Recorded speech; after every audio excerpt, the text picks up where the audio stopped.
ಅಯೋಧ್ಯೆಯಲ್ಲಿ ರಾಮಲಲ್ಲನ ಪ್ರಾಣ ಪ್ರತಿಷ್ಠಾಪನೆಗೆ ಇನ್ನು 3 ದಿನ ಬಾಕಿ ಇದೆ. ಕರ್ನಾಟಕದಲ್ಲೂ ಕೂಡ ರಾಮ ಜಪ ಜೋರಾಗಿದೆ. ನಾಡಿನ ವಿವಿಧೆಡೆ ರಾಮ ಮಂದಿರಕ್ಕೆ ಸಂಬಂಧಿಸಿದಂತೆ ಸಂಭ್ರಮ ಉಲ್ಲಾಸಗಳು ಮನೆ ಮಾಡಿದೆ.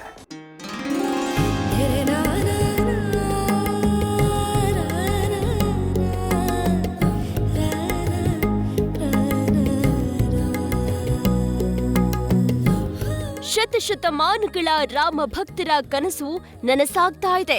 ಸರಯೂ ನದಿ ತೀರದಲ್ಲಿ ಗತವೈಭವ ಮೇಳೈಸಿದೆ. ಅಯೋಧ್ಯೆಯಲ್ಲಿ ರಾಮಲಲ್ಲ ಪ್ರತಿಷ್ಠಾಪನೆ ಸಂಭ್ರಮ ಮನೆ ಮಾಡಿದ್ದರೆ ಇಡೀ ದೇಶದಾದ್ಯಂತ ಭಕ್ತರು ವಿವಿಧ ರೀತಿಯಲ್ಲಿ ಭಕ್ತಿಯ ಪರಾಕಾಷ್ಠೆಯನ್ನ ಮೆರೆತಿದ್ದಾರೆ.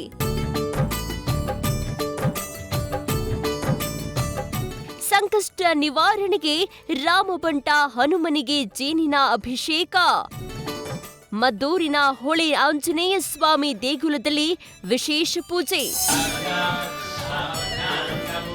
ಕೋಟ್ಯಾಂತರ ಹಿಂದೂಗಳ ಕನಸು ನನಸಾಗಲು ಕ್ಷಣಗಣನೆ ಶುರುವಾಗಿದೆ. ಅಯೋಧ್ಯೆಯಲ್ಲಿ ಹಬ್ಬದ ವಾತಾವರಣ ಇಮ್ಮಡಿಸಿದೆ. ಇತ್ತ ಕರ್ನಾಟಕದಲ್ಲೂ ರಾಮೋತ್ಸವ ಕಳೆಗಟ್ಟಿದೆ.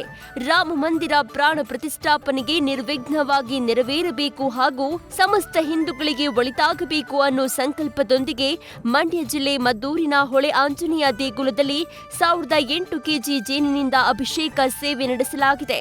ಬೆಂಗಳೂರಿನ ಶ್ರೀನಿಧಿ ಶ್ರುತಿ ದಂಪತಿ ಅಯೋಧ್ಯೆ ರಾಮನನ್ನ ಹನುಮಂತ ಕಾಯಲಿ ಅಂತ ಮಂತ್ರ ಘೋಷದೊಂದಿಗೆ ವಿಶೇಷ ಪೂಜೆ ಸಲ್ಲಿಸಿದ್ದಾರೆ. ನಾನಿವತ್ತು ಮದ್ದೂರಿನ ಹೊಳೆ ಆಂಜನೇಯ ಸ್ವಾಮಿ ದೇಗುಲದ ಆವರಣದಲ್ಲೇ ಇದ್ದೇನೆ. ಇಲ್ಲಿನ ದೃಶ್ಯಗಳನ್ನು ಕೂಡ ತೋರಿಸ್ತಾ ಹೋಗ್ತೇನೆ. ಈಗಾಗಲೇ ಏನು ಬೆಂಗಳೂರು ಮೂಲದ ದಂಪತಿಗಳು ಬೆಳಿಗ್ಗೆ 6 ಗಂಟೆಯಿಂದಲೂ ಕೂಡ ಒಂದು ವಿಶೇಷ ಅಭಿಷೇಕವನ್ನ ಮಾಡಿಸ್ತಾ ಇದ್ದಾರೆ. ಅಂದ್ರೆ ಹೊಳೆ ಆಂಜನೇಯ ರಾಮನ ಬಂಟ ಹನುಮನಿಗಾಗಿ ಈ ಒಂದು ಜೇನುತುಪ್ಪದ ಒಂದು ಅಭಿಷೇಕವನ್ನ ಮಾಡ್ತಾ ಇರುವಂತದ್ದು. ಅಯೋಧ್ಯೆಯಿಂದ ತಂದಿದ್ದ ಶಲ್ಯಕ್ಕೆ ಪೂಜೆ ಪುನಸ್ಕಾರ. ಕಳೆದ 32 ವರ್ಷಗಳಿಂದ ಸ್ವಾಮಿ ಭಕ್ತಿ ನಿರಂತರ. ಇನ್ನು 1992ರಲ್ಲಿ ಅಯೋಧ್ಯೆಗೆ ಕರಸೇವಕರಾಗಿ ತೆರಳಿದ್ದ ಮದ್ದೂರಿನ ಸ್ವಾಮಿ ಎಂಬುವರು ಅಯೋಧ್ಯೆಯಿಂದ ತಂದಿದ್ದ ನೆನಪಿನ ಶಲ್ಯಕ್ಕೆ ಕಳೆದ 32 ವರ್ಷಗಳಿಂದ ಪೂಜೆ ಸಲ್ಲಿಸುತ್ತಿದ್ದಾರೆ. ರಾಮ ಹನುಮನ ಚಿತ್ರ ಇರುವ ಶಲ್ಯ ಇದಾಗಿದ್ದು, ದೇವರ ಕೋಣೆಯಲ್ಲಿ ದೇವರ ಜೊತೆ ಶಲ್ಯ ಇಟ್ಟು ಪೂಜೆ ಸಲ್ಲಿಸುವ ಮೂಲಕ ರಾಮಭಕ್ತಿ ಮೆರೆತಿದ್ದಾರೆ. ಅಂದು ಮದ್ದೂರಿನ 11 ಸ್ನೇಹಿತರ ಜೊತೆ ಸ್ವಾಮಿ ಕೂಡ ಅಯೋಧ್ಯೆಗೆ ತೆರಳಿದ್ದರಂತೆ.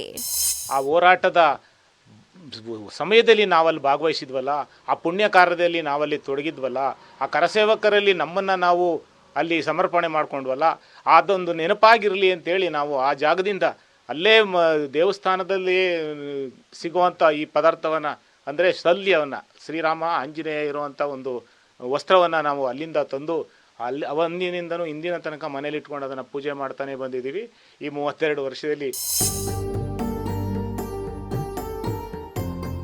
ಏಲಕ್ಕಿ ನಾಡು ಹಾವೇರಿಯಲ್ಲಿ ರಾಮನಾಮ ಜಪ. 35 ಕೆಜಿ ತೂಕದ ರಾಮ ಮಂದಿರ ಕೇಕ್ ತಯಾರಿ. ಅತ್ತ ಹಾವೇರಿಯ ರಾಣೆಬೆನ್ನೂರಿನ ಬೇಕರಿಯೊಂದರ ರಾಮ ಭಕ್ತರು ರಾಮ ಮಂದಿರ ವಿಶೇಷ ಕೇಕ್ ತಯಾರಿಸಿದ್ದಾರೆ. ಸುಮಾರು 40,000 ಖರ್ಚು ಮಾಡಿ ಮಶುಗರ್ ಪೀಸ್ನಲ್ಲಿ 35 ಕೆಜಿ ತೂಕದ ಕೇಕ್ ತಯಾರಿಸಿದ್ದಾರೆ. ಸತತ 5 ದಿನಗಳ ಕಾಲ ಐವರು ತಯಾರಿಸಿರೋ ಕೇಕ್ ಎಲ್ಲರ ಗಮನ ಸೆಳೀತಾ ಇದೆ.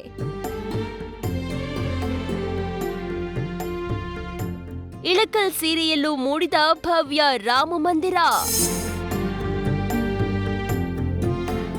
ಮತ್ತೊಂದೆಡೆ ಬಾಗಲಕೋಟೆ ಜಿಲ್ಲೆ ಇಳಕಲ್ನ ಯುವಕ ವಿಶೇಷವಾಗಿ ರಾಮನಿಗೆ ಭಕ್ತಿ ಸಮರ್ಪಿಸಿದ್ದಾರೆ. ಮೇಘರಾಜ ಗುದ್ದಟ್ಟಿ ಎಂಬುವವರು ವಿಶ್ವ ಪ್ರಸಿದ್ಧ ಇಳಕಲ್ ಸೀರೆಯಲ್ಲಿ ಭವ್ಯ ರಾಮ ಮಂದಿರವನ್ನ ಚಿತ್ರಿಸಿದ್ದಾರೆ.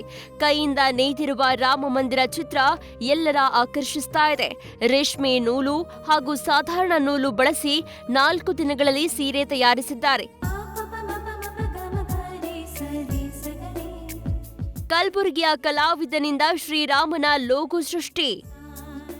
ರಾಮಲಲ್ಲ ಪ್ರತಿಷ್ಠಾಪನೆ ವೇಳೆ ಕರುನಾಡಿಗೆ ಮತ್ತೊಂದು ಹೆಮ್ಮೆ. ಇನ್ನು ಅಯೋಧ್ಯೆ ಮಂದಿರದ ಗರ್ಭಗುಡಿಯಲ್ಲಿ ವಿರಾಜಮಾನನಾಗಲಿರುವ ಶ್ರೀರಾಮ ಮೂರ್ತಿಯನ್ನ ಕೆತ್ತಿದ್ದು ಮೈಸೂರಿನ ಶಿಲ್ಪಿ ಯೋಗಿ ಅರುಣ್ ರಾಜ್ ಆಗಿದ್ದಾರೆ. ಮತ್ತೊಂದೆಡೆ ಆಹ್ವಾನ ಪತ್ರಿಕೆಯಲ್ಲಿ ಲೋಗೋ ಸೃಷ್ಟಿಸಿದ್ದು ಕೂಡ ಕನ್ನಡಿಗರೇ. ಕಲಬುರಗಿಯ ಕಲಾವಿದ ರಮೇಶ್ ತಿಪ್ಪನೂರು ಲೋಗೋ ರಚಿಸಿದ್ದಾರೆ. ಅಯೋಧ್ಯೆ ಟ್ರಸ್ಟ್ ಈ ಲೋಗೋವನ್ನ ಫೈನಲ್ ಮಾಡಿದ್ದು ಲೋಗೋ ಈಗಾಗಲೇ ಅಯೋಧ್ಯೆ ತಲುಪಿದೆ. ಆ ಲೋಗೋವನ್ನು ನಾನು ತಯಾರು ಮಾಡಿದ್ದೆ. ಅದರಲ್ಲಿ ನಡಬರಕ್ಕೆ ಶ್ರೀರಾಮ, ಆಮೇಲೆ ಎರಡೂ ಸೈಡಿಗೆ ಹನುಮಂತ ನಮಸ್ಕಾರ ಮಾಡುವಂಥ ಹನುಮಂತ. ಯಾಕಂದರೆ ಶ್ರೀರಾಮನ ಭಕ್ತ ಅಂದರೆ ಹನುಮಂತ. ಅದಕ್ಕೆ ಹನುಮಂತನಿಗೂ ನಾನು ತೊಗೊಂಡು ಆ ಲೋಗೋವನ್ನು ಮಾಡಿದ್ದೆ. ಆ ಲೋಗೋಲ್ಲಿ ಕೇಸರಿ ಮತ್ತು ಕೆಂಪು, ಹಳದಿ ಬಣ್ಣಗಳನ್ನು ಬಳಸಲಾಗಿದೆ. ನನಗೆ ಅಂತೂ ತುಂಬ ಖುಷಿ ತಂದಿದೆ, ನಮ್ಮ ಸಿಬ್ಬಂದಿ ವರ್ಗಕ್ಕೂ ಖುಷಿ ತಂದಿದೆ. ಇದು ನಮ್ಮ ಕರ್ನಾಟಕ ಕನ್ನಡ ನಾಡಿನ ಒಂದು ಹೆಮ್ಮೆ. ಇದು ಅಯೋಧ್ಯೆಯ ರಾಮ ಮಂದಿರ ಏನು ಉತ್ತರ ಪ್ರದೇಶ ಇದೆ, ಅದಕ್ಕೂ ನಮ್ಮ ಕರ್ನಾಟಕಕ್ಕೂ ಯಾವಾಗಲೂ ನಂಟು. ಅಲ್ಲಿ ಕಾಶಿ ವಿಶ್ವನಾಥ್ ಇದ್ದಾನೆ. ಒಟ್ಟಿನಲ್ಲಿ ಕರ್ನಾಟಕಕ್ಕೂ ಅಯೋಧ್ಯೆಗೂ ಅವಿನಾಭಾವ ನಂಟಿದ್ದು, ಅಯೋಧ್ಯೆ ರಾಮನಿಗಾಗಿ ಕರ್ನಾಟಕದ ಭಕ್ತರು ವಿವಿಧ ರೀತಿಯಲ್ಲಿ ಭಕ್ತಿಯನ್ನ ವ್ಯಕ್ತಪಡಿಸುತ್ತಿರುವುದು ಅತ್ಯಂತ ವಿಶೇಷ ಎನಿಸಿದೆ. News first bureau. News first ನಿರ್ಭೀತಿಯಿಂದ ನಿಮ್ಮ ಪರವಾಗಿ.